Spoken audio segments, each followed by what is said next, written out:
before, and we'll get to the basketball in just a second.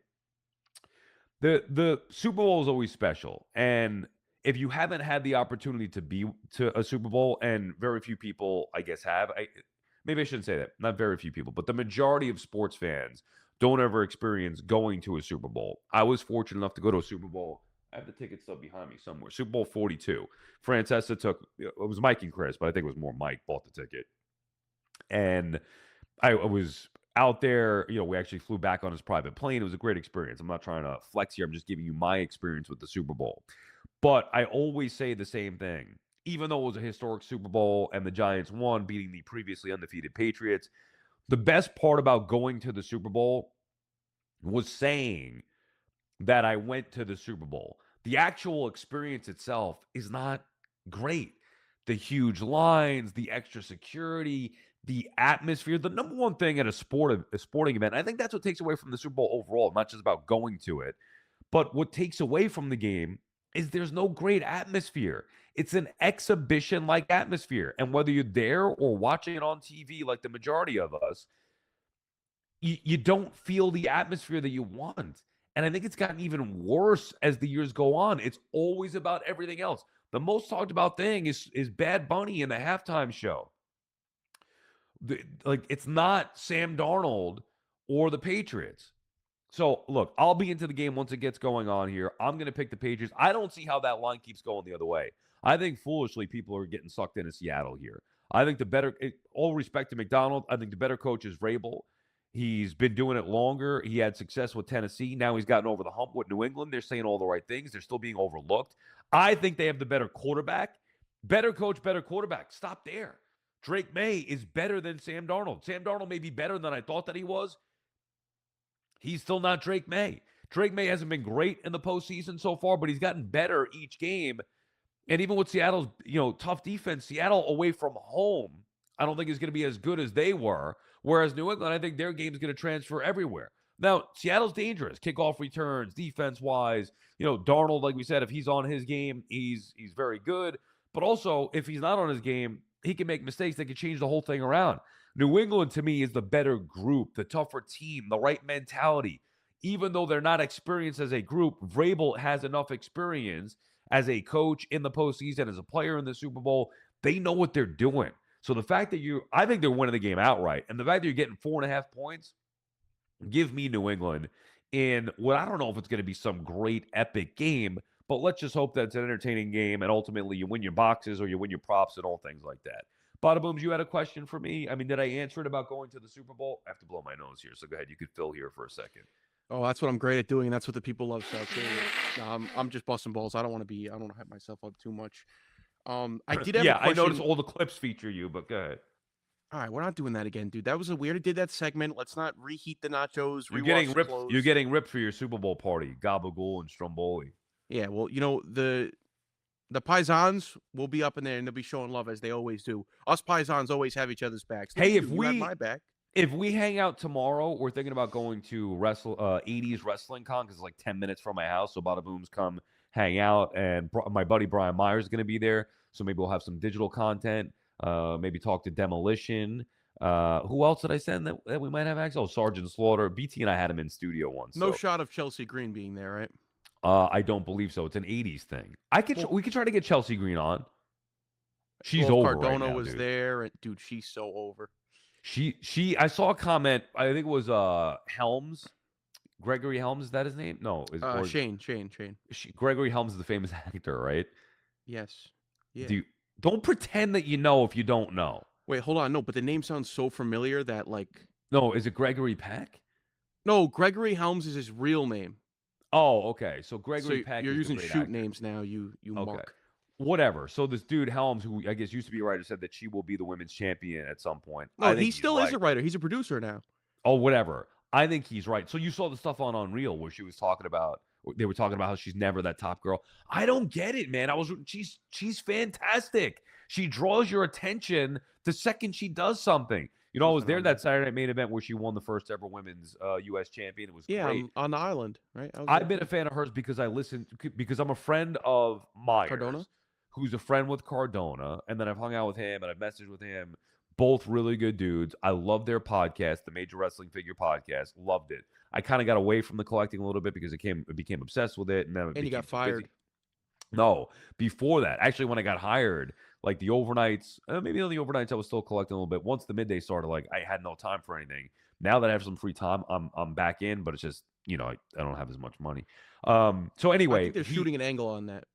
Just what? to, cause I don't. We did it on Real Talk. I think what they're trying to do is ingrain into the people's heads to get her even more over. To kind Yeah, of preface like, hey, if you guys really want this, speak out about it now, and we'll give you what you want later on. They're but trying to win psychological warfare. I think but she's great. she is She's great. great. I Yeah. don't know about the in-ring stuff. I think she's fine in ring, just as good as anybody else. Maybe middle of the pack there. I'm not the expert to say that, but just from my casual fan eye, I love watching her. I think she looks great. I think she's very entertaining. She tells a story. I like it. Anyway, how'd you get talking? So we could get Chelsea Green on at some point, I'm sure. I mean, we just had Seth freaking Rollins on, although maybe she's too popular at this point. Everybody wants to get Chelsea on, so who knows? But I'm sure we could work on that. She's not going to be there. What else? You get sidetracked there. Oh yeah, we were talking about the Super. Well, you actually got sidetracked, Sal. You went into the what we're doing 80s this wrestler. weekend. Oh no. Well, yeah, you're right. I did get sidetracked. What I was going to say is maybe if we do hang out this weekend, I'll show you some real Jersey pizza. We'll go to Third Proof Pizza. I'll put you on to the real pizza. That's what I want to say. Don't shake your head. Can I do What? a kayfabe thank you and show gratitude of how great of a guy you are? I actually didn't even get to say it when we did our pre-show. What? Yeah, I got a lovely gift package, and it was a little. That was from the heart kind of thing. Because I told you the story about Curtis. I don't know if I told you about when I met Rob Moore, No, you but they used to didn't. have the meet and But greets you're at telling a MetLife. story that nobody knows what you're talking about. I sent Bada Booms a package, Yeah, just a little gift pack of I was some gonna merch mention that that. I was considering selling. But I know you're a Jets fan, so I threw in some BT and Sal merch a little bit. But No, I appreciate that a lot. I know you're humble, but a little signature on the BT and Sal stuff would have been nice. Then I could have sold that stuff.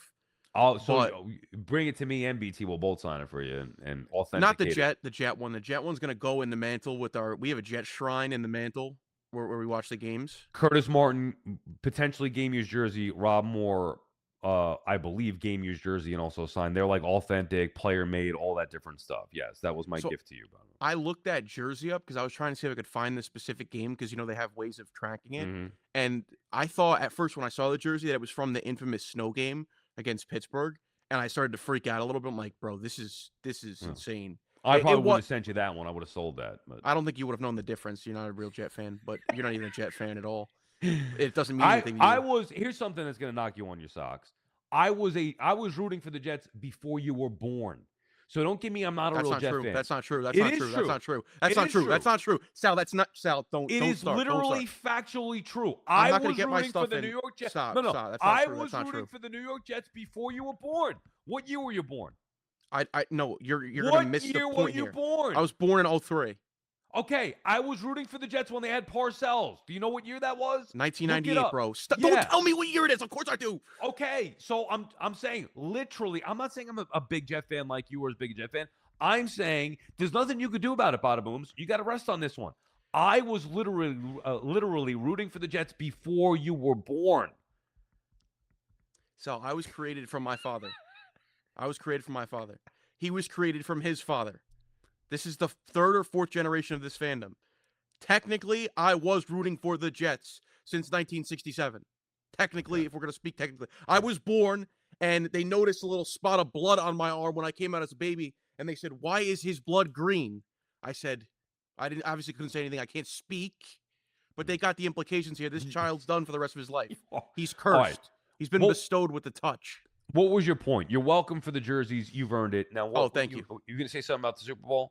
Yes. And it would have been nice if you showed the jerseys. I mean, at least do a little show. I was actually going to try to wear the Curtis one, but as I lifted it up, I'm like, I don't want to. Like that's more of something my brother does. I don't want to. Not only do you not want to maybe wear it.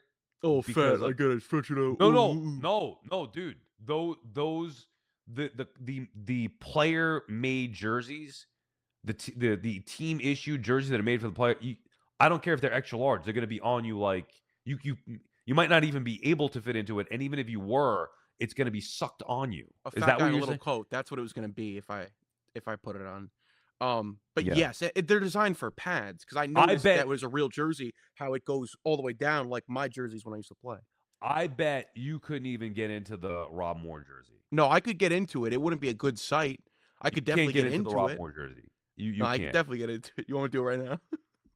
Go ahead. Go see if you No, can I'm get it. not. Because then I got to go upstairs. We're in a groove right now. You Oh, got to okay. go. You're Okay. sick. All So right. as you like that tweet I said to you Yeah, when you good. responded, I said go get some NyQuil and go to sleep early Yes, morning. I did. Yeah, when you were getting ripped apart for your crappy Super Bowl party cuisine. Up your, Gabagool and yeah, Stromboli. Yeah, I'll be yeah, knocking on your door. yeah. Up your, bro. Thank you. Go check it out. You can type in up your online, see what comes up. So I will probably in my life never experience a Super Bowl. I will probably never watch my team go to a Super Bowl. Sal, we're gonna break kayfabe and mention that you're a Falcon fan. I know you don't Yeah. like to. No, What no, was it? it's not that it's not that I don't like to.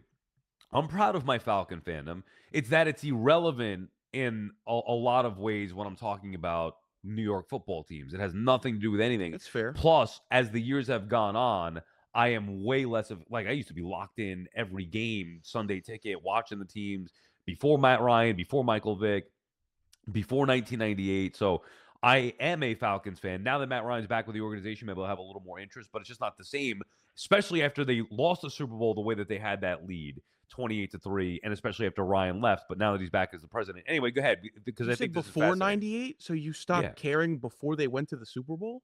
No, no, no. I'm saying I was locked in before. I Oh, stopped like during that caring. time period. Yeah, yeah. I was as locked in as you could possibly be. I was a Falcon fan since about 1992. Okay. So from 92 to, I don't know, within the last maybe 5 years, I started to fade a little bit whenever they lost the Super Bowl. That's not 5 years now. It's probably All 10 right, years. stop. But Don't anyway, stop. You're selling the John. You're selling the John. You're selling the bit. So I want you to tell me what it was like watching your team go to technically 2 Super Bowls. yeah. What the Not mindset technically, is. not technically, 2 Super Bowls. No, Like, that's a 2 real Super thing. Bowls. You know what's crazy? That the The- Jets almost played the Falcons in the Super Bowl. They I were know, a fumbling of the 1998. football on the 3rd-yard line away. I went to the Falcons in 1998 were 14-2.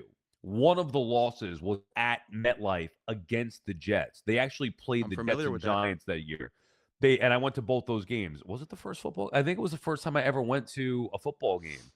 Sunday night, Falcons Giants. Dan Reeves returns to MetLife, or it wasn't MetLife. It was Giant Stadium. I hate that. And I remember it. They beat the Giants.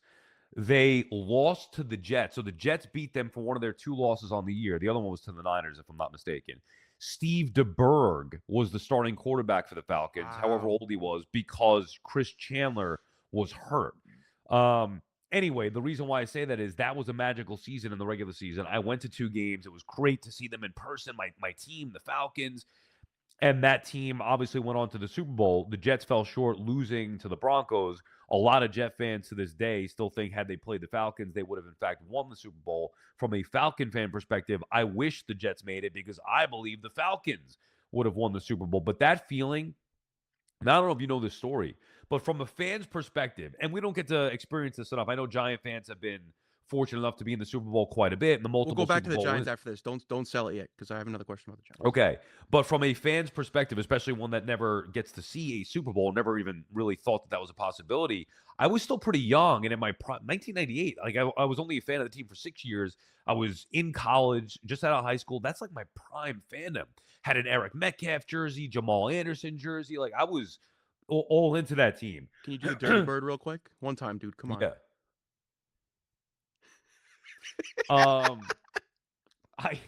I used to love doing that move. I've done it on dance floors before. Like Gio and I, when we were living together in apartments, we'd go out to clubs and just get wasted. And we were in the middle of the dance floor, and I'd break out the Dirty Did Bird. you do like it for an Nia idiot.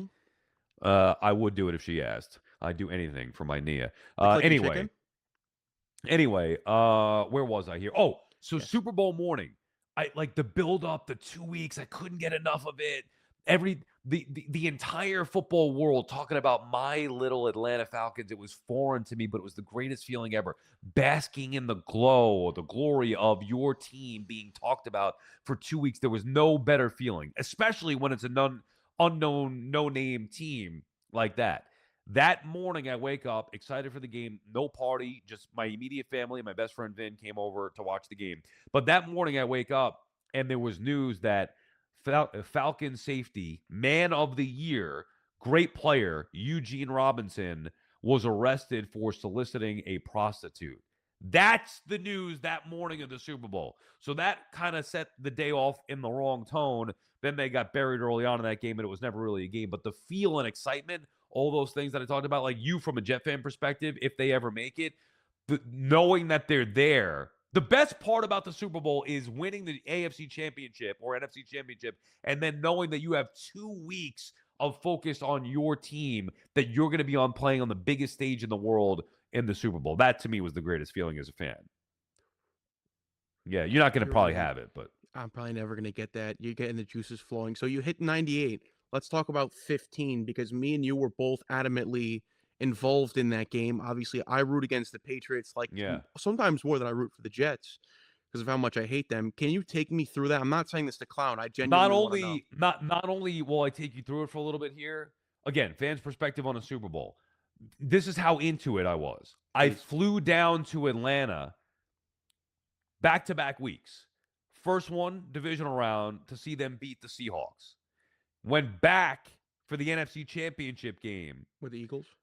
Or the Packers? No, Packers. Yes, Aaron Rodgers, Matt Ryan, final game in the history of the Georgia Dome, NFC Championship game. Nervous as anything. Imagine me flying down by myself. The week before, I took my wife. We went to Atlanta, had a nice, couple of days, whatever. Saw them beat the Seahawks. Face painted, everything. I should really send you the pics so you can put them up here. But it was great.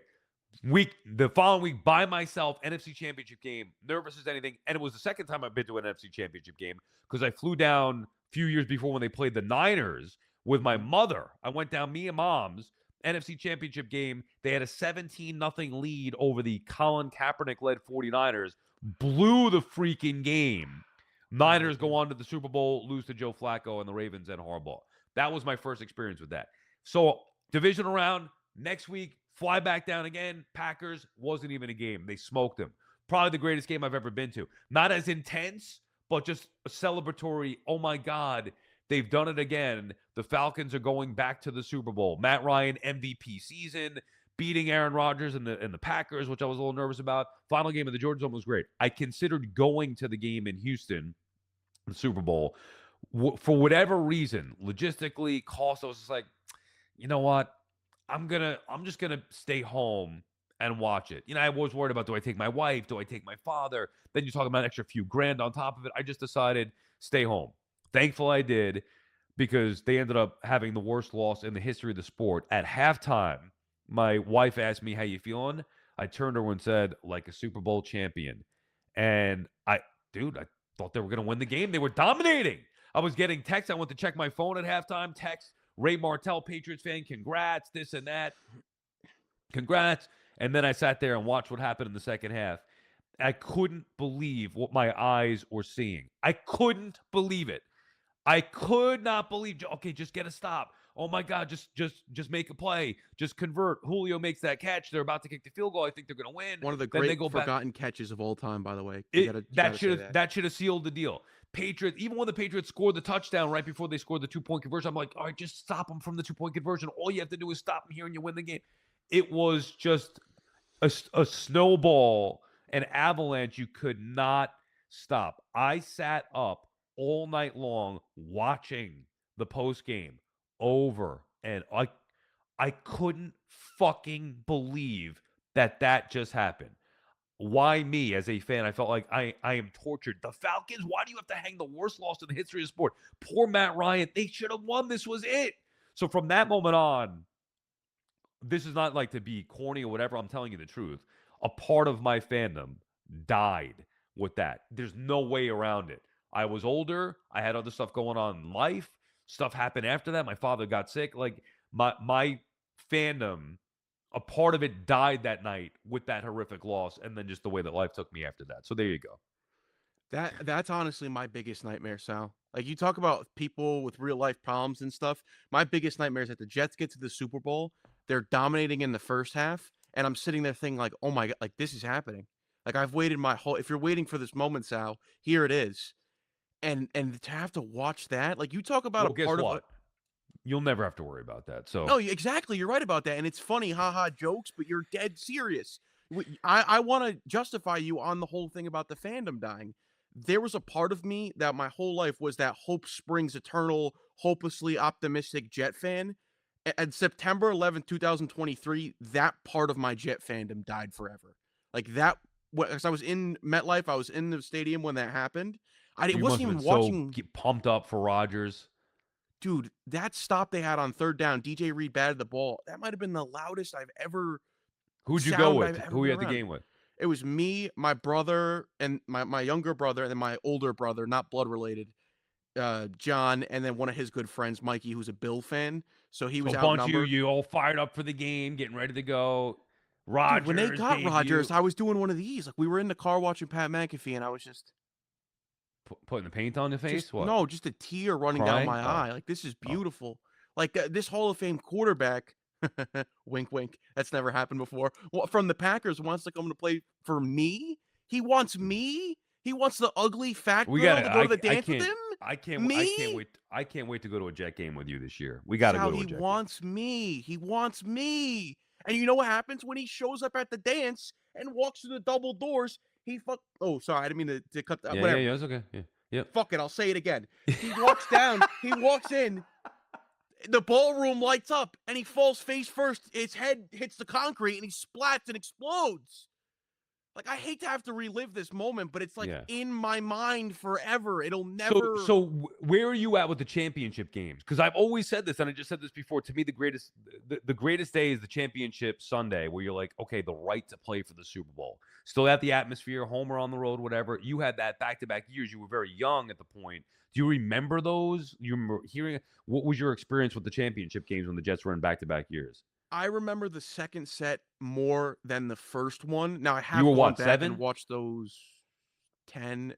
But it was the '09 season going into 2010, so I would have been 6 still Okay, right. So because the when year my before, birthday even. Yeah. lies. God, those were great runs, man. It sucks that you missed those kind of as No, I an didn't miss adult them. fan. I live vicariously. I've watched them all through. I've watched the DVDs, Mm. if you will. So I it's a part of me. I just wasn't old enough to really painfully experience it. That first run, I don't fully remember. I do remember being up at halftime in the Colts, and I remember my dad, and he used to have a huge Jet like group of his boys that were Jet fans. He's a season ticket holder, and they were at my house for it. And I just remember kind of the excitement and the mood, and I didn't really understand it. The following year, I do remember pieces of the Patriot game. I remember like the day of.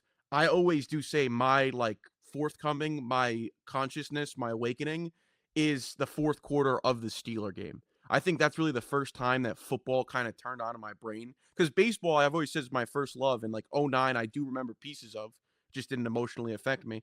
But in that fourth quarter, I kind of just like looked up for the first time. And I was watching what was going on rather than just being in the room. And as that's going on and I'm kind of feeling the energy, I remember crying at the end of that game in my room, not really fully aware or being emotionally invested. Mm. One of my dad's boys comes in, he passed me on the shoulder, and he says, Sal, don't worry, kid. We will be back. Yeah, yeah, but he didn't specify when.